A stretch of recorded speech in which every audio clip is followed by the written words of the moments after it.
called the show recap at the end of the show. That is not in the guest audio file that we will create. Just one quick program note. Charlie, this show is for you and the fine folks over there at TVA.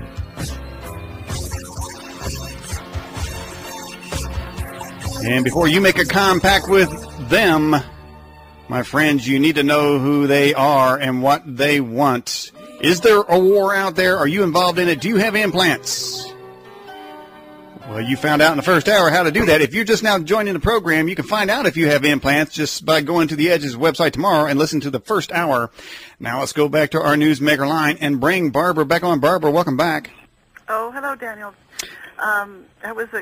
Thank you for talking about Charlie. Okay, no problem. Yeah. One thing I did want to talk about is so that people understand this is also part of the history of the planet. I was studying the Silk Road art, and you can go to some of the great art that is on the web, the internet, of the Dunhuang grottos. And in grotto number 6, as an example, there's a silk scroll painting that is of the Canis kings, Canis meaning from the lineage of the star system Sirius, of the lineage of Genghis Khan, Kublai Khan, and the Maksud Khan of this century. And what you'll see there, these people who actually did the artwork knew they were shapeshifters. The king is seated in the center, and he has a dog face, and then one of his slaves is fanning him, who is a human, and then there's another human on the other side of him who is probably one of his courtesans. So you can see, even in the artwork, the painting panel in the shrines of Dunhuang, the ancient Silk Road, they knew about the shapeshifters and the dog tribes and their kings. Mm-hmm. Amazing. And so, plus not only that, but they could do it honestly because they didn't have to put their name to it. Mm-hmm. So they were done. All of the paintings were done anonymously, mm-hmm. And you can go. One of my pages about Oral Stein's work was they will do the great, shall we say, tapestries and artwork, and then in the corner. Like, as an example, I show you one, they have the dog looking up to a snake reptile. Hmm. And wow. Yet you'll see the typical Chinese lord, who the major drawing is about. Mm-hmm. Mm-hmm. Interesting. All right, we have this question just came in on the live chat just right before we went to break. Barbara, and it's a basic question. How did you learn all this? How did I learn? I think I was very fortunate to come in contact with some great teachers like Dr. Morris Benson and others, and of course Robert Morningsky, and my love for learning. I wanted to know, first of all, I wanted to know, my mother used to say to me, Barbara, why aren't you happier? Why, I just couldn't put my finger on it. I knew something was wrong with our society. I knew something just didn't add up, mm-hmm. Why things were done the way they were. And so it wasn't, shall we say, I would say about the 1990s I really got it together and figured out about the reptiles like many others did, that they're here, they're with us. The dog tribes, too, the Syrian are, the Rockefellers and the Rothschilds, that's where the comes from. Mm-hmm. And these have been the leaders of history, literally.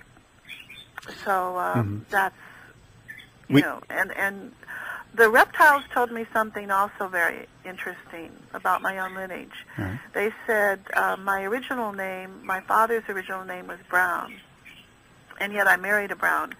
But they said that my great-great-grandfather was John Brown. Hmm. So we would have had a history. I think what happens is if you are, shall we say, aware of what's happening on the planet and aware of the reptilian Syrian-R, mm-hmm. Asaru connection to the controllers on the planet, the Illuminati, then they've known for a long time, and they will follow your lineage through lifetimes. I have another friend, Andrew Hennessy in Scotland. They've done the same thing with him, and they've killed both of his sisters. And he's written a book called The Monkeys of Eden about this. But he said he still doesn't understand. They haven't told him why they hate him so much. And he's a musician as well as a writer. Yeah. So what I'm saying is it could be very possible that, as you know, John Brown was an abolitionist. Yes. And possibly one of the first beginnings of the Civil War. The Civil War was, to me, played out because the South, many of the Southern reptiles literally wanted to go back to total rulership by the Queen of England or the Parliament and the House of England. And the North did not. And so with the Civil War, certainly the Brown family was some of the people that stood up against slavery. Yeah. And they've always believed in slavery. They've always believed that we are slaves to them, whether we're white, black, brown, yellow, or whatever. Yeah. Unless if we're not a reptile or a Syrian or a Rothschild or Rockefeller fellow, then we are a slave. Well, let me ask you something, Barbara. If most people, and I don't know if you're indicating everyone, but most people have these implants and being controlled, why? I mean, are we able to resist these reptiles, even though we have these implants that are seeking to control us? Do we have more power over the implants? Sure. Of course you're able to. And it depends. Yeah, of course you are. Yeah. But still, they can control a great deal of what you do. It depends on how many implants you have. It depends on your level of being. Also, I have a page on that. In other words, how many lifetimes have you had on this planet? How much work have you done on yourself to really learn about and to study and to take chances, and to find out what's going on? Or have you sat back, with as the old Joe Six-Pack and just simply enjoyed the football games, In other words, you're not going to be able to control yourself if you're just sitting doing nothing and not trying to understand what has happened on the planet. Does that make sense? It does. All right. Now, we've got numbers of questions coming in through the Fast Blast and on our live chat and through the bio section where it says Ask Barbara a Question. And this comes from Will in Indy. He wants to know, are any of the current presidential candidates shapeshifters? Seems like you're going to say all of them, but how many do you think are? I usually on the presidential candidates, I do all their photos. I haven't done all of them this time. I do know Romney is. I do know Hillary is. Oh, she has to be. I know that certainly Giuliani is. Yeah. When Hillary squeezed a tear out the other day, was she shape-shifting? Because that woman don't have a tear duct. She wasn't even born with a tear duct. What I've seen with Hillary is she's been totally taken over. Well, I don't think that that's the same Hillary that you always have known. And remember, I guess one thing I'm going to have to say is they clone each other. Yeah.